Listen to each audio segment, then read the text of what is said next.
So, how do electrical engineers solve this sort of problem and show that the light bulb can turn on within a couple of nanoseconds? Well, it's really simple. It's really basic. It's practically engineering 101, really. It's called a lumped element model. So we're going to simulate this as a transmission line because this is fundamentally a transmission line problem to electrical engineers, and in practice as well. This would be a transmission line problem. So we can model a transmission line and in this case show you how the light bulb's able to turn on within a couple of nanoseconds instantly. Okay, so we've got the model up here. Okay, the wires are a meter apart like this, and it's half a light second across in either direction. Now, this, if you've got wires 1 meter apart like this, it depends on how you calculate it, but basically this is a transmission line of roughly 800 to 900 ohms characteristic impedance. Not that that matters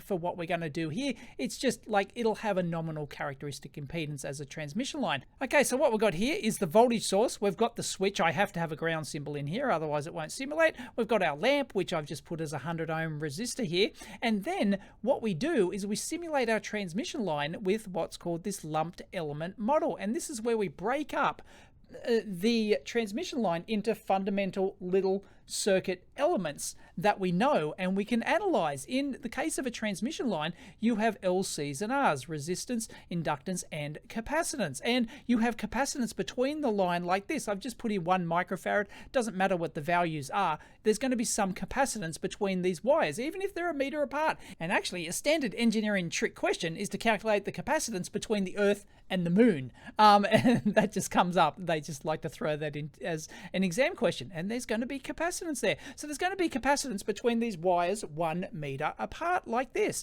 And of course, wires have resistance as well. But because Veritasium has said we're ignoring the resistance of the wires, I've set the resistance of the wires to 0. Not that it matters for this simulation.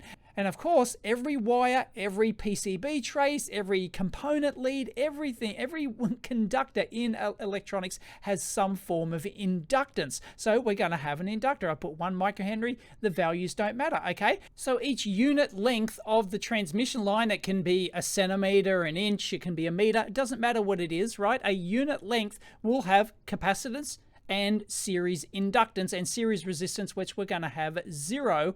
So you put that in your schematic like this, and then you just duplicate it, and you go out to infinity. Well, not quite infinity, almost infinity, a half light second worth of infinity. And you also do it in the other direction as well. And that simulates your transmission line. But we don't have to do anything more than 1 element here to show what's going on. But I've just put in 2 because, you know, it looks a bit better. Now, of course, the end of this transmission line is shorted like this at each end. So once we turn that switch on and everything's settled down, all the transients are gone away, the current will actually flow all the way through the wire, right through the end bit and through the lamp and back for the half light second or whatever it is, okay?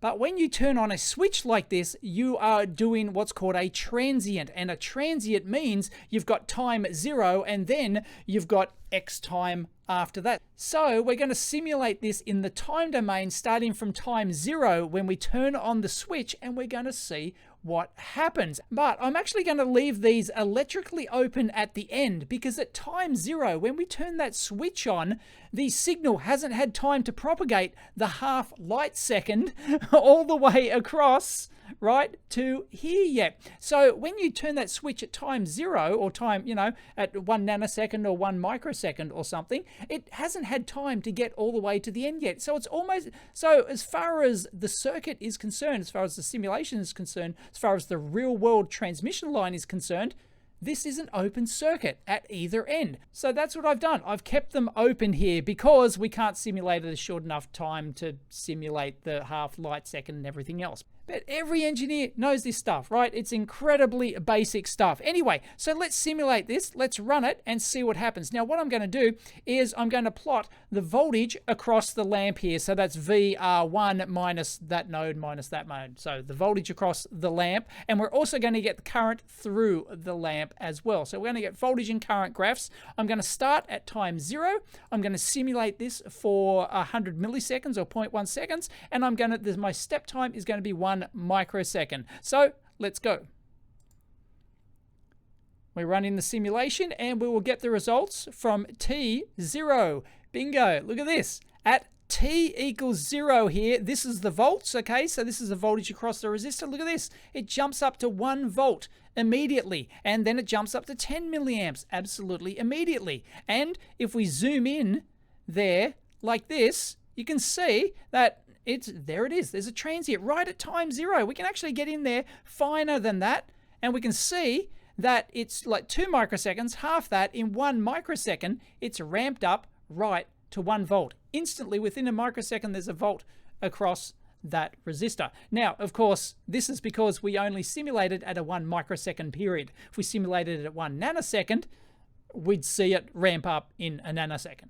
So why does it do this? Well, everyone who knows basic capacitor theory knows why. It's because the cable capacitance right near, as in like right at the switch and the lamp here, the capacitance between the two wires that are 1 meter apart, remember, they will have a tiny minuscule amount of capacitance. Then that capacitor at time 0 is a short circuit. So it's almost as if there's a short circuit in here like this and a short circuit at the lamp within like 1 meter. Like this. And of course, you won't get 1 volt across the lamp, as Derek said in the video. You're only gonna, like, they'll only turn on a small amount, whatever that happens to be, due to the circuit characteristics, right? The capacitance across a meter and stuff like that. It's not much, but in theory, it's going to switch on instantly because it's only like a meter away. Well, as the answer to the question says, it switches on in 1 meter divided by c, the speed of light. So it switches on like within a couple of nanoseconds. And it does that because of the capacitance of the line. This is basic transmission line theory. There's nothing special going on here at all. This is engineering 101. Every engineer knows this. But of course, what happens after that, we won't go into transmission line theory and wave propagation and the whole rest of it. We just won't, okay? The fact is, this is how you answer the question of how the light bulb switches on almost instantly when you close the switch. Suffice it to say, though, that after X amount of time, you will actually reach what's called steady state. And that's when the transmission line doesn't matter anymore, the capacitance doesn't matter anymore, the inductance doesn't matter anymore, because the inductors and capacitors, they only matter for transient cases or AC cases. For DC, because we've just got a battery, then you're eventually going to reach DC, what's called DC steady state. And that's when it's those inductors are no longer there, the capacitors are no longer there, and all you've got is the line resistance, and that's it. And then the current will actually will have to flow by definition all the way to the end, to the short circuit, and like that. So if the lamp wants to stay on for a long period of time, once it reaches steady state, then yeah, it's got it. The current has to flow through the entire loop. It won't flow through the capacitance anymore because nothing's changing. There's no transient in circuit. There's no AC. There's the capacitor is just an open circuit, and the inductors are just short circuits. Once again, fundamental DC circuit theory.